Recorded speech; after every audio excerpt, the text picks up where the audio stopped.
Assalamualaikum warahmatullahi wabarakatuh. Oke, baik anak-anakku kelas 7, 8, dan 9. Ketemu lagi kita pada hari ini, hari Kamis ya. Ada kegiatan Kamis literasi. Oke, sebelumnya salam literasi, ayo membaca. Nah, pada kegiatan Kamis literasi pada hari ini nanti Pak Soeb ingin membahas tentang beberapa soal tentang asesmen kompetensi minimal dan soal survei karakter. Oke, sebelumnya mungkin untuk anak-anakku kelas 7, 8, dan 9, khususnya kelas 8 ya, mungkin kalian sudah mendapatkan informasi dari Bapak Ibu Guru bahwa pada tahun ini kalian akan mengikuti kegiatan asesmen nasional. Nah, asesmen nasional itu meliputi 3 hal. Yang pertama adalah asesmen kompetensi minimal, yang kedua adalah survei karakter, yang ketiga adalah survei lingkungan belajar. Nah, untuk asesmen kompetensi minimal nanti soalnya itu akan mengukur 2 kemampuan literasi kalian, yaitu literasi membaca dan literasi numerasi. Nah, untuk literasi numerasi itu soalnya akan meliputi bilangan, geometri dan pengukuran, aljabar, data, dan ketidakpastian. Nah, berikutnya sebelum saya bahas tentang soal numerasi ya, soal literasi numerasi, nah kalian perlu tahu dulu apa sih pengertian dari literasi itu. Nah, menurut buku yang saya baca di sini ya, bahwa literasi itu adalah kemampuan seseorang dalam mengolah dan memahami informasi saat melakukan proses membaca dan menulis. Oke, Pak saya ulangi lagi ya. Jadi literasi itu adalah kemampuan seseorang dalam mengolah dan memahami informasi saat melakukan proses membaca dan menulis. Nah, baik, berangkat dari situ anak-anak. Nah, coba kita ingin mengasah kemampuan literasi numerasi kita ya. Nah, melalui 2 soal yang nanti akan kita bahas bersama-sama. Baik, soal yang pertama. Di sini ada informasi tentang waktu dekomposisi ya. Nah, waktu dekomposisi ini ternyata ditampilkan dalam bentuk tabel ya. Ada tabel waktu dekomposisi sampah organik, terus kemudian ada diagram waktu dekomposisi sampah anorganik. Nah, soalnya berbunyi sebagai berikut ya. Sampah anorganik lebih lama terurai dibandingkan dengan sampah organik. Waktu dekomposisi popok sekali pakai lebih lama dari plastik, namun kurang dari kulit sintetis. Nah, berapa waktu dekomposisi yang mungkin dari popok sekali pakai? Nah, untuk mengetahui atau untuk menjawab soal ini, maka kita coba kembalikan pada informasi yang ditampilkan dalam tabel ini. Nah, popok sekali pakai ini adalah materi dari sampah anorganik.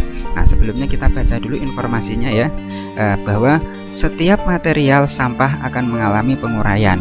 Material sampah itu dapat berupa sampah organik dan sampah anorganik. Waktu yang diperlukan untuk mengurai sempurna itu disebut sebagai waktu dekomposisi. Nah, oke. Di sini ada tabelnya adalah waktu dekomposisi sampah organik, sementara di sini diagramnya adalah diagram waktu dekomposisi sampah anorganik. Nah, karena pada soal ini yang ditampilkan itu adalah popok sekali pakai, dan popok sekali pakai ini adalah sampah anorganik, maka kita lihat diagramnya. Kita cek di sini ada diagram batang ya, ada yang garis vertikal, ada yang garis horizontal. Yang garis vertikal ini ternyata menunjukkan tahun. Nah, sementara yang garis horizontal di sini adalah ternyata di sini bahan material dari sampah anorganik. Ada plastik, ada baja, ada kaleng aluminium, terus kemudian ada kulit sintesis. Seperti halnya ini plastik ya, contohnya ya plastik ternyata di sini waktu dekomposisinya menurut diagram ini dia membutuhkan waktu dekomposisi sekitar 400 tahun. Kemudian kalau baja, kalau kita lihat di sini waktu dekomposisinya sekitar 100 tahun dan seterusnya. Nah, pada soal ini yang ditanyakan itu adalah waktu dekomposisi dari popok sekali pakai. Nah, kalau kita perhatikan di sini tidak ada ditampilkan ya, tidak ditampilkan diagram waktu dekomposisi untuk popok sekali pakai.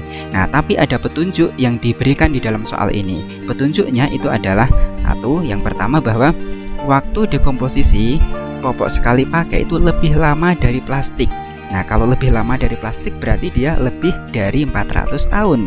Nah, terus kemudian petunjuk yang kedua itu adalah namun kurang dari kulit sintetis. Nah, kulit sintetis di sini waktu dekomposisinya adalah 500 tahun. Nah, berarti kurang lebih ya bisa kita prediksi bahwa popok sekali pakai ini waktu dekomposisinya antara 400 tahun sampai 500 tahun. Nah, dari 4 pilihan yang diberikan ada A, B, C, dan D, maka jawaban yang paling tepat tentunya adalah yang C, karena ini lebih dari 400 tahun dan kurang dari 500 tahun. Oke, begitu. Terus kemudian soal yang kedua, anak-anak ya. Nah, ini ada sebuah informasi tentang pedagang beras. Terus kemudian ada diagram batang. Terus kemudian ada soal berbunyi seperti ini ya. Berdasarkan banyak beras yang terjual, perbandingan paling sederhana antara IR46 dan Pandan Wangi adalah ... Nah, oke, coba kita terjemahkan dulu informasi yang disampaikan melalui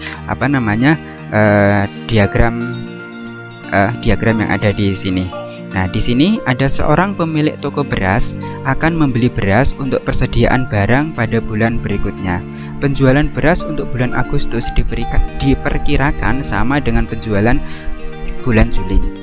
Sebelum membeli beras, pemilik toko membuat catatan tentang persediaan beras dan beras yang terjual dalam bulan Juli yang disajikan dalam bentuk diagram sebagai berikut. Ya, diagram batang sebagai berikut. Nah, di sini kalau kita perhatikan diagram batangnya itu ya, yang ke atas ini menunjukkan banyak beras dalam kilogram, sementara yang horizontal ini menunjukkan jenis berasnya. Ada IR46, ada IR42, ada Rojo Lele, Pandan Wangi, beras merah. Terus kemudian ada warna biru dan warna orange. Ternyata kalau warna biru ini menyatakan persediaan, sementara kalau warna oranye itu menyatakan terjual. Nah, dari sini bisa kita ambil informasi ya dari diagram ini. Contohnya seperti ini. IR42 berarti pada bulan Juli persediaannya sebanyak 400 kg dan terjual 80 kg. Kemudian Rojo Lele pada bulan Juli itu persediaan berasnya ada 800 kg, kemudian terjual 650 kg. Nah, sekarang kembali ke pertanyaan dari soal ini. Di sini ditanyakan berdasarkan beras yang terjual. Ternyata beras yang terjual yang ditanyakan. Berarti nanti diagram batang yang perlu kita perhatikan adalah yang warna orange ya. Perbandingan paling sederhana antara IR46 dan Pandan Wangi. Ya, oke, IR46 kemudian Pandan Wangi. Oke. Jadi IR46 ini ternyata terjual 180, sementara Pandan Wangi ini terjual 380. Kalau kita sederhanakan dan kita buat perbandingan yang paling sederhana itu adalah 9 bagi 19. Masing-masing kita bagi 20 ya. Masing-masing kita bagi 20. Oke, ini soal literasi numerasi ya. Jadi anak-anak harus bisa menerjemahkan informasi yang ditampilkan di dalam bentuk tabel atau teks ataupun apapun. Terus kemudian kalian mencoba mengerjakan soal itu berdasarkan informasi yang disampaikan. Jadi intinya soalnya itu tidak sulit, tapi mengukur seberapa mampu kalian itu memahami informasi yang ditampilkan di dalam teks dalam bentuk diagram ataupun yang lainnya. Baik, berikutnya satu soal tentang survei karakter anak-anak ya. Nah, ini ada suatu soal survei karakter sebagai berikut. Nah, kebetulan karakter yang ingin diukur di dalam soal ini adalah karakter jujur. Nah, oke, mari kita lihat, kita baca soal secara keseluruhan. Nah, suatu hari Andi mengikuti penilaian harian mata pelajaran IPA di kelas pada jam kedua. Ketika guru menyampaikan lembar soal dan jawaban kepada seluruh peserta didik, Pak Guru mengingatkan untuk mengerjakan soal penilaian harian secara jujur. Nah, di tengah-tengah pelaksanaan penilaian harian, tiba-tiba Pak Guru izin keluar kelas sebentar karena ada urusan dengan kepala sekolah. Melihat hal tersebut, teman-teman Andi mengambil kesempatan untuk mencari jawaban soal pada buku paket yang mereka miliki. Melihat hal tersebut, apa yang seharusnya Andi lakukan? Nah, ini ada 4 pilihan ya, 4 pilihan sikap ya, 4 pilihan sikap yang seharusnya Andi lakukan. Kira-kira dari 4 pilihan sikap ini mana yang paling tepat? Oke, yang pertama di sini ada pilihan sikap Andi mengikuti apa yang dilakukan oleh teman-temannya agar nilai penilaian hariannya tidak jelek. Nah, ini jangan sampai anak-anak memilih pilihan yang pertama, karena kalau kalian memilih pilihan yang pertama ini berarti menunjukkan tidak jujur juga. Kemudian yang kedua adalah menegur teman-temannya. Andi menegur teman-temannya untuk mengerjakan soal secara jujur sesuai dengan pesan dari Bapak Guru. Nah, jadi Andi menegur teman-temannya ya. Terus kemudian yang ketiga itu adalah membiarkan saja apa yang dilakukan oleh teman-temannya dan lebih fokus pada soal yang akan dikerjakan tanpa mengikuti teman-temannya. Jadi Andi cuek ya, dia cuek dengan lingkungannya. Terus kemudian yang ketiga itu adalah memberitahukan kepada Bapak Guru tentang apa yang dilakukan oleh teman-temannya. Nah, kalau dari karakter jujur yang ingin dinilai dari survei karakter ini, maka sebaiknya kita memilih pilihan yang kedua, yaitu Andi harus berani menegur teman-temannya ya, untuk mengingatkan kepada teman-teman bahwa kita harus mengerjakan soal secara jujur. Oke, baik itu anak-anak. Nah, sekarang coba kalian kerjakan, ada 3 tugas literasi pada hari ini ya. Nah, kalian kerjakan di buku literasi masing-masing. Nah, untuk soal yang pertama, Pak Soib bantu untuk membaca. Nanti kalau kurang jelas silahkan nanti dibaca melalui video yang nanti akan diberikan. Ya, jadi soal tugas literasi yang pertama, literasi numerasi. Seorang siswa membaca tabel dan diagram di atas. Ya, ada tabel diagram ini. Nah, ia menyatakan selisih waktu dekomposisi pada diagram A sama dengan diagram B. Nah, pernyataan tersebut dikoreksi oleh gurunya. Nah, manakah koreksi yang benar dari guru tersebut? Nah, oke, anak-anak, ini ada 4 pilihan A, B, C, D. Kira-kira koreksi yang benar yang harus diberikan oleh guru kepada siswanya itu yang mana? Nah, untuk memilih jawaban A, B, C, dan D, tentunya kalian harus bisa memahami isi dari grafik ini. Oke, baik. Silahkan coba dikerjakan ya. Terus kemudian yang kedua, di sini ada soal juga literasi numerasi. Nah, sebuah toko martabak menawarkan pilihan menu martabak sebagai berikut. Nah, yang pertama, kulit martabak. Kulit martabaknya bisa tebal dan tipis. Terus kemudian isi martabaknya bisa coklat, keju, selai nanas, dan pisang. Nah, berdasarkan wacana tersebut di atas, jika martabak berisi satu jenis isi martabak, maka berapa macam menu martabak yang dapat ditawarkan di toko tersebut? Ya, ada 4 pilihan. Nah, silahkan kira-kira berapa pilihan menu yang bisa didapatkan di toko martabak ini. Nah, berdasarkan petunjuk yang ada di atas. Oke, dikerjakan di buku literasinya, diberi alasan yang kuat. Kemudian yang ketiga anak-anak, ini ada satu soal tentang survei karakter. Ini ada soal berbunyi seperti ini. Hari ini Budi akan mendapatkan giliran untuk presentasi di depan kelas pada jam pertama, dan dia belum menguasai sepenuhnya materi yang akan dipresentasikan. Nah, Budi berangkat lebih awal dengan berjalan kaki agar bisa mempelajarinya sebelum jam pertama dimulai.